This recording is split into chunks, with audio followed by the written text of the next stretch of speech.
Welcome to Slow and Steady, the podcast where you get to follow along as we build products in public. Each week, we'll give you an honest peek into our lives as we share our struggles, our wins, and everything in between. I'm Benedicte, and I'm feeling pumped. And I'm Benedikt. Today is December 20th. This is episode number 164, and I'm feeling relaxed because I've got a week off. It's almost Christmas! Yay, it is. This will be the last episode before Christmas, right? I guess so. Before Christmas, at least, it's going to be the last one. But do we want to do... Is it Christmas third day? Or what would that be? What do you say in English? I don't know. We don't. Third day of Christmas. It's not a public holiday. It's not an official holiday in Germany anymore. It's not in Norway either. It's just the second day of Christmas is an official holiday. So if we're going to be good worker bees, we should do an episode then. But I think maybe we'll take the Christmas off. Maybe, yeah. Like I don't care. I'm officially back to work next week, so I'm taking this week off, and then next week I'm actually working. And to be honest, I'm looking forward to it because I expect it to be like a quiet week. So hopefully I'll be able to just like get some work done. Because that didn't happen last week. I had the best of intentions, but none of my plans got any work done on them. So you're on vacation but let's talk this about week. I'm on vacation this week, yes. Like doing the Christmas vacation before Christmas this year, and then we're leaving to visit my family over the holidays on Friday. So yeah, flipping things a little bit around this week, but yeah, why not? I mean, it doesn't really matter, does it? But I guess the big news of the last week, or the big news of this episode, is like you launched on ProductHunt. So tell us about it. How did it go? I mean, for the listeners of the podcast, you're not surprised to hear that we totally broke Twitter. That's how I like to phrase it. We did hit our 500 unfollow across all users limit. And some people, less people than I thought, was kind of annoyed. And then somebody in the Mega Maker community was like, I'm trying to unfollow him and I keep getting this error message, because I kind of made the error message or the alert for when you were hitting your own personal 50 followers per 15 minutes. So it was a little, and then I like kind of shoehorned some information into there. And he was like, this doesn't sound positive. So he helped me kind of rewrite it. And after I rewrote it, like nobody complained. So thanks a lot. You know who you are. And we got like 200 new users or signups. It's nice. Fun having a free product. People just click the sign up button with no hesitation, I guess. So we got a lot. I think we had like almost like 150 or something on the day, or like 190. I don't remember exactly, but we're at 200 new users now, and we've facilitated 5,640 unfollows since the beginning of Prune Your Follows, and then it's been 1,669 since the launch, if I got my queries correct. And we landed on the 13th place, which I feel like we were doing really good. And then we got hit by that rate limiter. Like people were still signing up, but I don't think maybe not everybody went over to ProductHunt to like upvotes after getting that limit. But I think we did really well. And I mean, if we for some reason had landed in the top 10 and ended in that newsletter that goes out to like 500,000 people or whatever, we would have definitely been rate limited. I would never be allowed the developer account on Twitter again. So, good news, bad news. It was a lot of fun. I just loved it. It was like, lots of activity. I like a little bit of excitement and, crunch time. And yeah, so all in all, I think it was a really good experience. And also just fun for me because we have like 500,000 records now, I think, in one of the account or in one of the tables.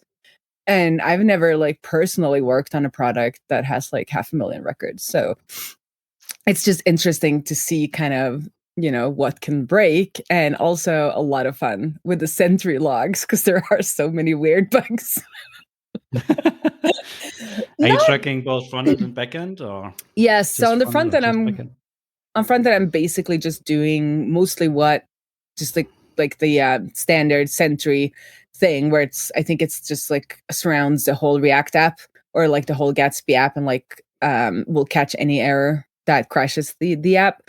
And then I also made sure to log some of the, or most of the kind of Axios errors that I have. I use Axios to like for my HTTP as an HTTP client, and I'm logging those, even though those don't always result, in an actual error. Like my app can totally handle that data isn't showing up.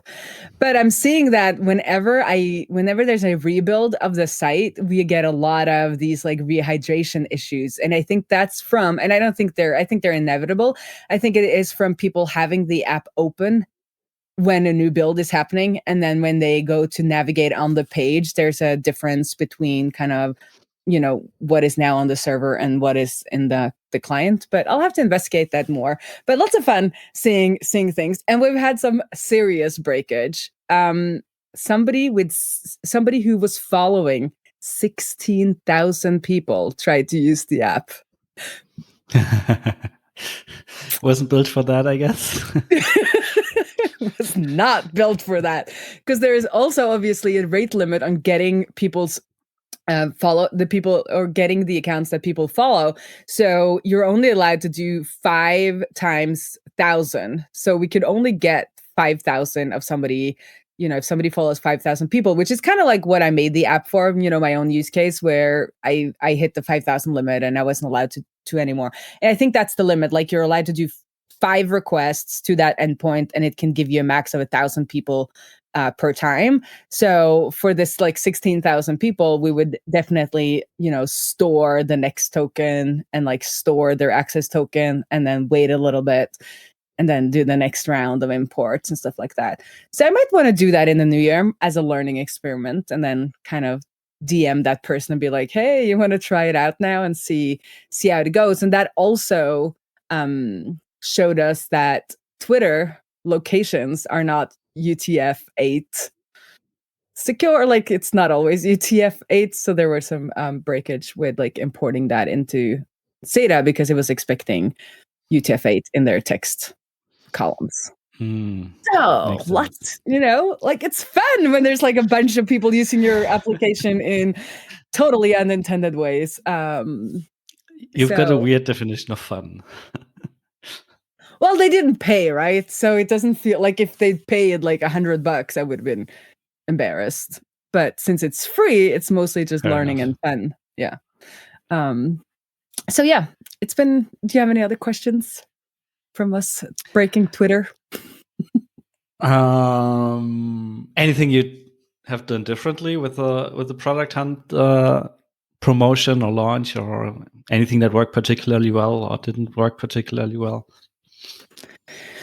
So I think because Val from Plugstatic was also launching. He's a friend from the Mega Maker community. And I think both of us got like most of our upvotes from DMing, just like being obnoxious and like DMing everyone, we were also sending like text messages to all the Norwegian friends, and they were like, what is this? Like, they don't even, I'm like, it's a popularity contest, just vote, you don't have to care about what it is.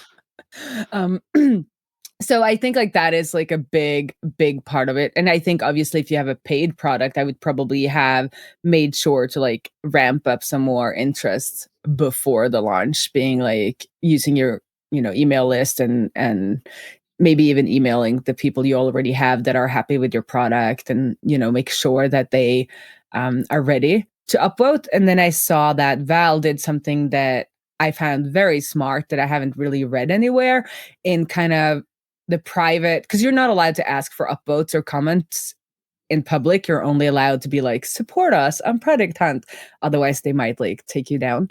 So, but in like more private communication, he was like, it would be nice if you commented, and then he had like written 10 comments that you could just copy paste. That's I found smart. that to be a very clever tactic, and he ended up like on 6th place. He did really well, and I'm very happy for him, because that's like his bread and butter and his main thing. So, but it was kind of fun that we were in it together, because we were like DMing, like, what's happening? Like, because ProductHunt has some major time zone issues. So in the morning, when I thought there was like 2 hours left, and it obviously was 2 hours left, the page was like, "Oh, you launched yesterday," and I'm like, "No, like it's still today in the States." But and when I scheduled the whole thing, it said it was in a day and 6 hours, not just 6 hours. Like, so they have a lot of time zones bugs on ProductHunt. So if you're in Europe and you're seeing some weird things, like just like triple check, because it might just be that ProductHunt is not showing you the correct timestamps. Yeah, that sucks. But also, time zones are hard. Time zones are hard, but I feel like if you are not going to do them seriously, just show them in like the server time zone and just like give it to me straight. Like, instead of trying to be clever and like calculating and doing all kinds of things, or at least have a parenthesis where it says like, it will end and then the time and then the time zone, so I can go and double check your calculations. Yeah. Like, that's a pro tip right there. So yeah, and I almost forgot, there's a TechCrunch reporter that contacted me on Twitter. I haven't verified the person, but it seems legit. So maybe TechCrunch will be writing about Prune Your Follows. He was very interested in like the limits and like how is it going, and is the API breaking? Because obviously he probably wants to write an article about like the API breaking because of management, but I try not to go down that road. So we'll see. We'll see if that happens. Like, that could be just like a fun thing. Every time we launch something on ProductHunt, we always got a TV station reach out and making it like, we want to put you on TV and like cover your product and stuff like that. And the first time we actually, that's quite cool, and like started talking to them, and then turned out what they actually want to do is like sell you a sponsored placement on their show where you pay like $5,000 or something. So they interview you for like 2 minutes or so. And we were like, okay, yeah, probably not. So, yeah, there's a lot of shady practices. One of those as well. I did not get one of those, but I did get an offer to buy upvotes. And Val did that as well. And also, if you saw the people that were in kind of the first to third place that day, and you went and looked, there's something called like the product wars, where they graph out the different products and their votes. You could see like the 3 top ones had like a high climb, and then suddenly they dropped like with like 100 votes or like 50 votes. So I think there's obvious, or there's, I don't know, there's a high likelihood that people are buying upvotes. Maybe. and then ProductHunt like managing to kind of find some of them and like throwing them out after the fact. But because he was like, otherwise, why were they dropping like 50 votes just suddenly in the middle of the day? Yeah, that makes sense. But all in all, I guess fun. I would say like the amount of support, like it was amazing. Thank you to everyone who retweeted and kind of commented, and it's nice to feel loved every now and then. That's awesome. Yeah, I mean, this is so thank you for that. A good opportunity to get some positive feelings about all the support you get. Absolutely. What you been up to? As I mentioned, last week has been a little bit stressful in terms of little problems everywhere, and spent most of the week fixing stuff, doing customer support, tackling weird issues, explaining potentially weird looking behavior that's actually correct to people and stuff like that. So I didn't get any of the work done I actually planned. But in the end, by the end of the week, I used that opportunity to just go into the thing and like go into our monitoring and fix everything that looked kind of annoying, or like we have a couple of things that aren't really critical, but they just send an alert and just annoy me because of that.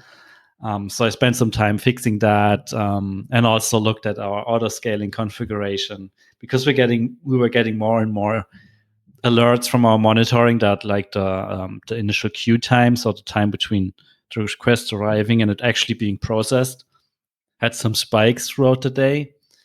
So I tuned our server setup a little bit and also our auto scaling setup, so it runs with a little more resources these days, just to get the number of alerts down, because over the last week or two, maybe 3, it just increased to be so annoying that I stopped really looking at stuff, and that's always a bad sign when you get so many alerts that you're like, I don't know, this is probably not an issue or whatever.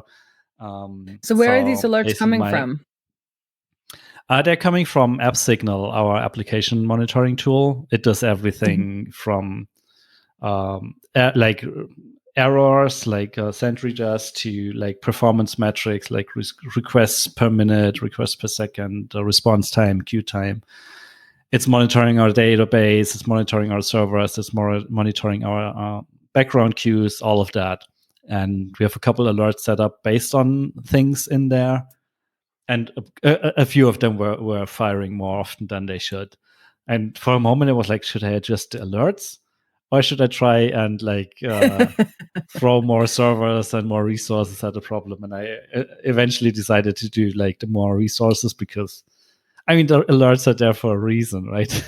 There's a problem, so you probably should fix the problem instead of turning off the alert. And things quieted down quite a bit because of that, but we're still like 1 or 2 times a day, we still get an alert from the system that queue time is high. But you can see that it's basically at the top of the hour, we get an alert that like requests take a second or two just to be processed. And then 5 minutes after, we get the all good, because apparently the autoscaler took care of it by just like booting more server resources. But it's still annoying, and I'm not entirely sure what to do about it, because it doesn't happen every hour. It's not always the same hour of the day. It's just super random. And I'm not entirely sure if you should just like scale things up by default and like have a bunch of unused resources, or if we should just live with it and be like, okay, like maybe it's a lot of requests on that very second, and that's why it took a little bit longer. But we pay. Could it be whenever one of your largest could it be whenever one of your largest customers decide to send an email at the top of the hour? It's not related to emails. It's mostly like just incoming data. And I'm sure it's something like that. Like something happens in one of our customer system that just causes a lot of incoming data. But so far, I didn't see a pattern in it, so I can't really do anything about it. Like, I think at this point we've either be okay with like requests being a little bit slower, or like increasing server capacity by a lot so it doesn't affect things anymore. But then if it's most of the time at like 10% capacity, that's also kind of stupid. Like I'd rather make good use of the resources and like not really max them out, but like make good use of them. And again, like I don't really know how to predict when we need more server resources. So anyways, that's been what's going on last week, like for most of the week. And then on Wednesday, we had a call with CrunchyBridge, the database provider we're looking at migrating to. And we basically did a test migration. So earlier that week, we set up basically log replication, or not log replication, what's called data replication, from our existing database to the new database. And then on Wednesday, we had a call with one of the support engineers to do a live cutover test. So we tested how long it would take to migrate and what we'd need to do. And it turns out we might be able to do this within 30 minutes. So we'd have like 30 minutes of downtime, but that's enough to get all the data copied and up to date on the new system. And then unfortunately, because they have like different encoding settings for UTF-8 and stuff like that. We have to rebuild a couple of indexes, and that takes like 20-25 minutes. But that's it. Like we can migrate all of our data in about 30 minutes. So that's what we're going to do next week, Thursday the 29th. We're doing a cutover and migrate our database from Heroku to Crunchy. So I'm excited about that. I still feel and also worried, of course. I still think Crunchy is such a funny name. Jane was like, so the new provider we're using is called Crunchy Bridge. I'm not entirely sure I trust the Crunchy Bridge with my data. And yeah, and as I said a couple of weeks ago, like I don't know, Crunchy just brings up American cereal commercials for me. Yeah. It's just we're going to do a lot of data crunching over there, so in that regard, I guess that's where the name comes from. Like, but it's just like when you say crunch, all I can hear is like crunch. You know, when you're like chewing at something, crunch. Like I don't hear crunching data. Like I guess it's because it's crunchy, like the Y at the end. But anyway, their marketing person commented on one of our Slow and Steady tweets, audiograms, when I was talking about this last time. So I am expecting that you will get a Captain Crunchy cereal box with your face on it as merch from them. Like they could just buy a Captain Crunchy box and like modify like your customer, you as a customer, like your face on it, and that would be such a fun marketing ploy from them. Yeah, that would be fun though. Yeah. I'm manifesting. This is gonna happen. You're kind of forcing them to, right? I'm not forcing anyone. I'm just saying it's a very good idea. Yeah. So the other thing we did in preparation for that, we figured out a way to put our application into read-only mode, sort of. Because even though 30 minutes isn't that long of downtime, we figured it's a problem if, for example, link tracking doesn't work anymore in those 30 minutes. So like if we'd put the application into full maintenance mode, which we kind of have to because we don't want any writes to the old database in that 30-minute time frame where the replication is stopped, but the new database isn't quite ready yet.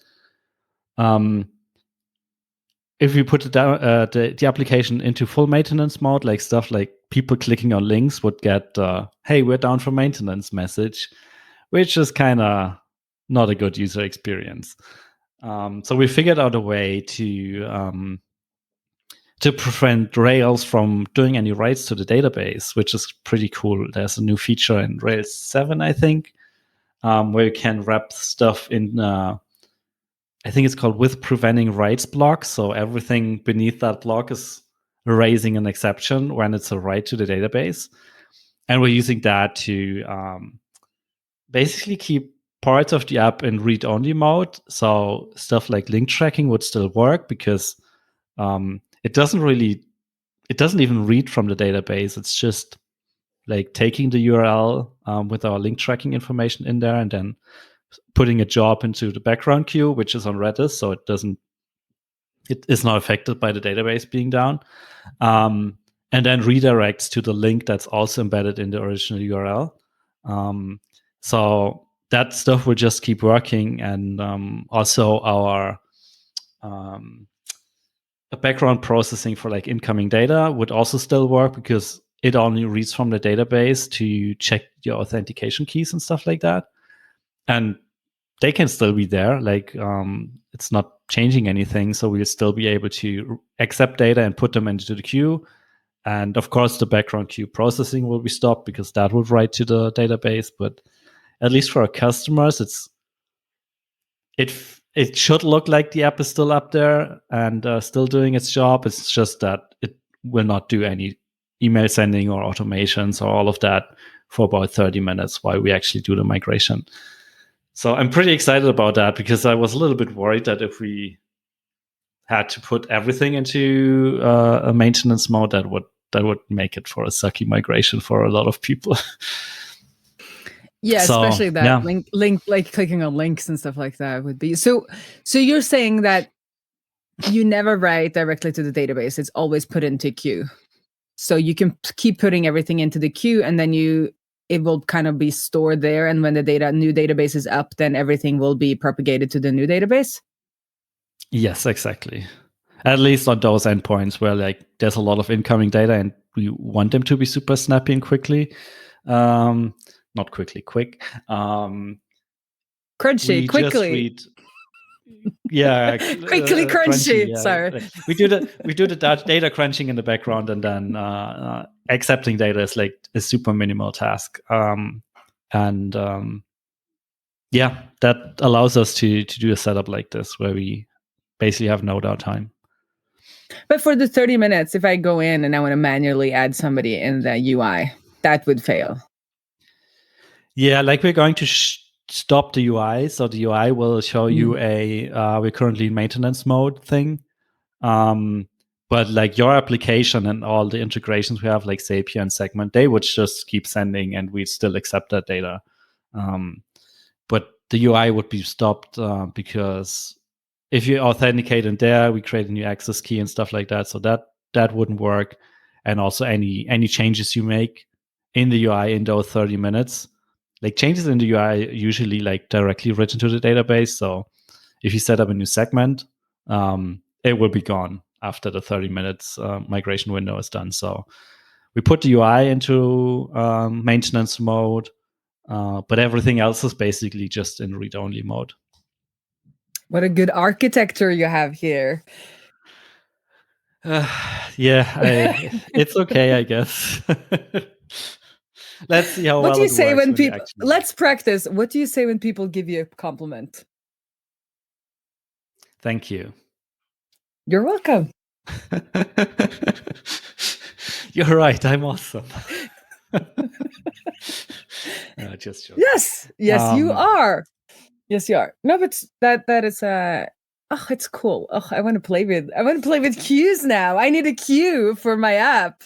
That's what I need, so that the imports can makes sense for your case as well, right? Yeah. To especially do like for all the unfollowing in the background. Yeah, do all the import could be on a queue, and then all of the unfollowing could be on a queue, and then people would just have like a scheduled for, it would just say scheduled for unfollow, I guess. And then when it happens, it would change into unfollowed. Because then I guess the queue, I could be like, oh, let's stop the queue for 24 hours and then let's start the queue again. Could I do that? I guess depends on your implementation, but that should be possible. Yeah. And also, how do I implement a queue? One argument for that is you'll be able to better manage your limits, right? Because you can just like do it on your own, at your own speed and at your own schedule. Yeah. And then people could pay to be prioritized. Yeah. Yeah. I really want to unfollow this person. Here's $20 to make sure they are gone from my timeline. And then everybody else is put in the background queue to happen after 24 hour or whatever. Right. I guess I have to, if anybody has any resources on, I think SATA is working on an integration with Cloudflare. And if I'm correct, Cloudflare has some kind of queue product.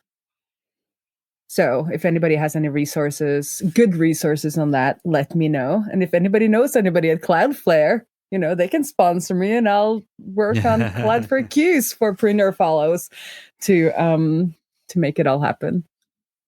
But yeah, I guess that's it. Oh, and by the way, I still love my wood stove. It's the best thing that has happened this year. Awesome. That's good to hear. Well, then, I guess Merry Christmas. Enjoy your holidays. Enjoy your holidays with your wood stove. Yes. And maybe talk to you next Merry week. Christmas. But if not, also Happy New Year and see you in 2023. I guess let's just do that. 2023 is the next one. Okay, we're skipping next week. Sounds good. We're skipping next week. Everybody, enjoy the holidays, and we'll see you in the new year on the interwebs.